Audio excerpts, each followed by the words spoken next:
Hola. Nosotras somos Angie, Nayeli, Laura y Sima. Nuestro tema es Reacciones químicas de la contaminación.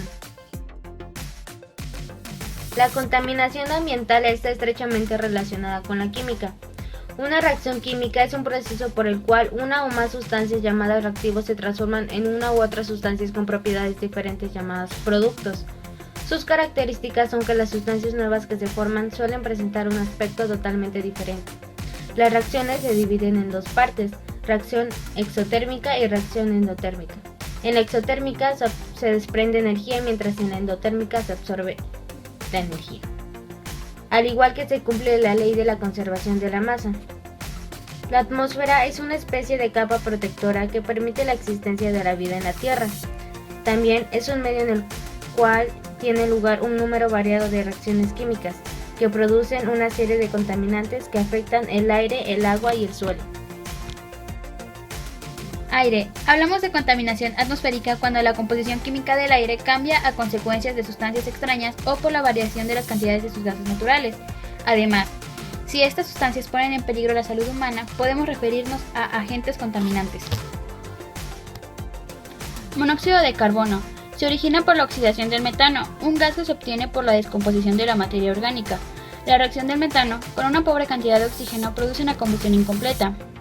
La principal fuente antropogénica del monóxido de carbono es la combustión incompleta de hidrocarburos, que pueden presentarse en forma de octano, uno de los componentes de la gasolina. Para que la combustión pueda darse adecuadamente, se requiere suficiente cantidad de oxígeno. En el caso de un auto, esto se logra cuando está bien afinado y la mezcla de gasolina y aire es la adecuada. Por esta razón, en muchos países, entre ellos México, se exige mediante la verificación vehicular que la emisión de este contaminante se encuentre en niveles bajos. Óxidos de nitrógeno. La fuente natural se encuentra en la descomposición bacteriana de nitratos orgánicos, la actividad volcánica y los incendios forestales. La fuente antropogénica se concentra sobre todo en la emisión de los gases de los automotores y en la quema de combustibles fósiles. El monóxido de nitrógeno de la atmósfera reacciona fotoquímicamente con el oxígeno y se convierte en dióxido de nitrógeno, uno de los agentes causantes de la lluvia ácida y el smog urbano. También afecta a la capa de ozono. El monóxido de nitrógeno es inofensivo, pero el óxido de nitrógeno es capaz de penetrar profundamente en los pulmones y dañar el sistema respiratorio al modificar el pH existente.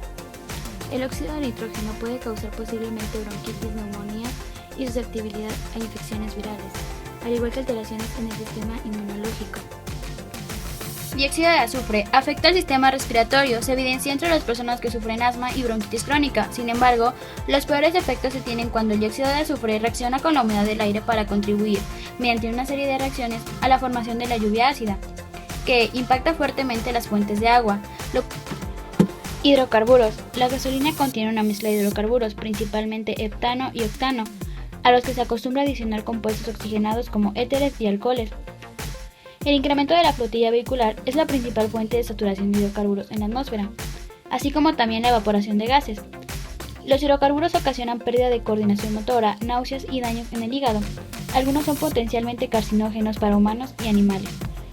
Hidrocarburos. La gasolina contiene una mezcla de hidrocarburos, principalmente heptano y octano, a los que se acostumbra a adicionar compuestos oxigenados como éteres y alcoholes.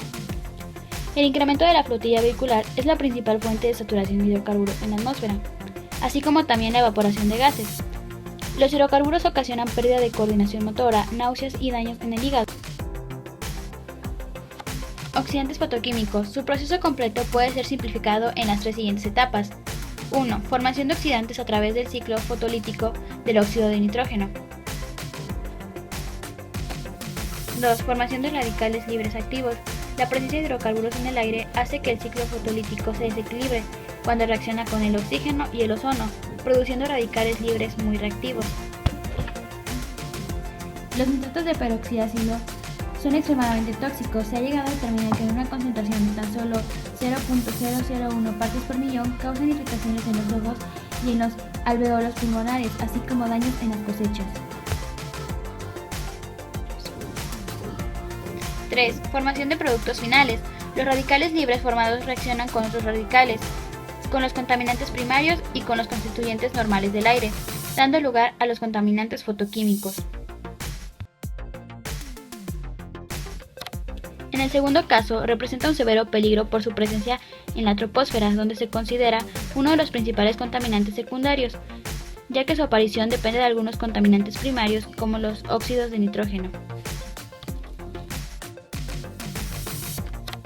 En el segundo caso, representa un severo peligro por su presencia en la troposfera, donde se considera uno de los principales contaminantes secundarios, ya que su aparición depende de algunos contaminantes primarios, como los óxidos de nitrógeno. Cuando existe poca o nula actividad humana, los niveles del ozono en la troposfera no alcanzan un valor crítico. Sin embargo, cuando hay altos niveles del óxido de nitrógeno y cantidades importantes de hidrocarburos, estos reaccionan y así surge una alta acumulación de ozono. Para prevenir el daño del ozono, se debe disminuir la producción de óxidos de nitrógeno y las trazas volátiles de hidrocarburos, o la PST. Debido a que su alto poder oxidante, el ozono puede incidir sobre la salud humana, y si la exposición es prolongada, puede provocar inflamaciones en los bronquios y en las vías respiratorias. Agua. Los contaminantes del agua se pueden clasificar en físicos, químicos, orgánicos y biológicos. Los contaminantes orgánicos disueltos o dispersos en el agua provienen de desechos domésticos, agrícolas, industriales y de la erosión del suelo. Los contaminantes orgánicos se descomponen en presencia de oxígeno y liberan energía mediante un proceso denominado aerobiosis. Cuando se ha agotado la materia orgánica que contamina el agua, la acción bacteriana de la desoxigenación de las aguas contaminadas oxida el ion amonio, proceso denominado nitrificación, que se puede representar mediante la ecuación química iónica, en la que ion amonio reacciona con el oxígeno para producir iones hidrógeno, iones nitrato y agua. En los canales y ríos que transportan aguas negras producto de los desechos urbanos e industriales, es frecuente percibir un terrible olor a huevo podrido, que no es otra cosa que sulfuro de hidrógeno, obtenido por la putrefacción de las proteínas. El sulfuro de hidrógeno es un gas incoloro y muy tóxico, en concentraciones de 5% es nocivo para la vida, por lo que desprende olor fétido. Los peces y otros animales que requieren del oxígeno no pueden vivir en aguas contaminadas donde ocurre la putrefacción. Suelo. El suelo es la mayor fuente de producción de alimentos y el receptor de grandes cantidades de contaminantes. Los contaminantes añadidos al suelo contribuyen también a la polución del agua y del aire. Por este motivo, el suelo es un elemento clave de los ciclos ambientales. En este punto abordaremos las principales reacciones químicas que tienen lugar en este medio y que involucran a los elementos que constituyen los nutrientes de las plantas. En nuestro país y en algunos otros, los fertilizantes más utilizados son los que se fabrican a base de urea, puesto que son una fuente privilegiada para la obtención de nitrógeno. Cuando la urea se agrega a un suelo con pH mayor a 6.3, esta sufre un proceso de hidrólisis que genera como productos de la reacción amonio y el ion bicarbonato. La cantidad de materia orgánica y de líquido edáfico son factores a tomar en cuenta para agregar la cantidad apropiada de urea.